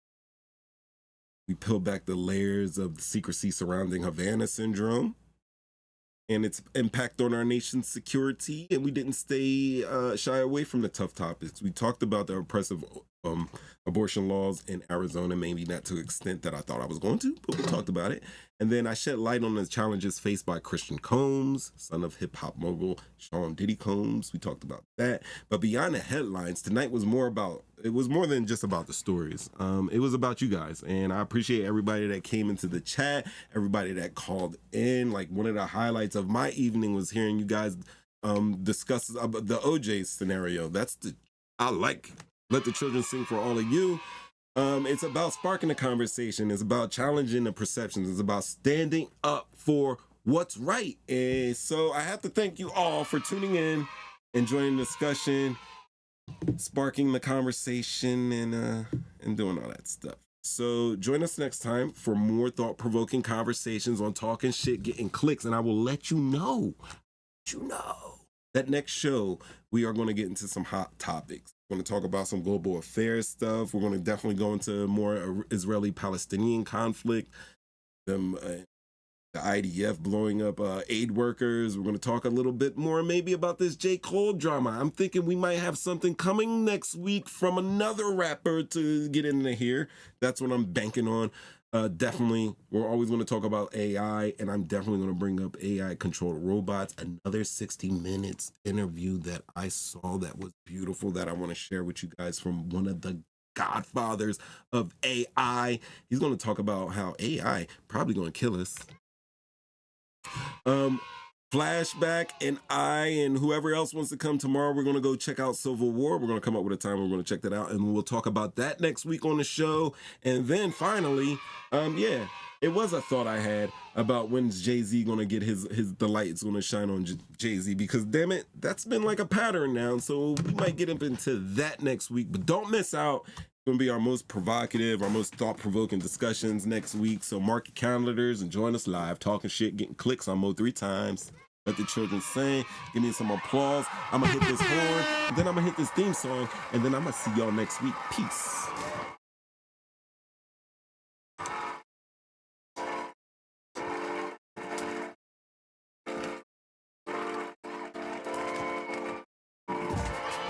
Yeah, I got to hit that. Yo, Talking Shit, Getting Clicks. Thanks y'all for coming out. You know it's the me episode. Everybody want to see Tesla truck. We know who's going to say goodnight. Kato says goodnight to us. Love, Ramin, Kato, Mainline, Marcella, Flashback, Storm, Rec, everybody, Kip, everybody, Frankie D, everybody that came out. I appreciate y'all guys, and see you next week.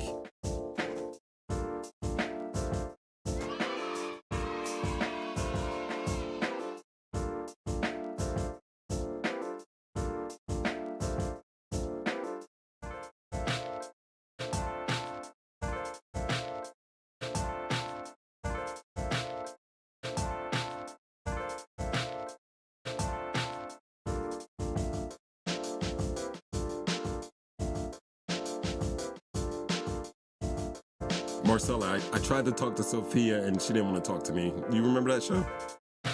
But we'll try it again. Peace.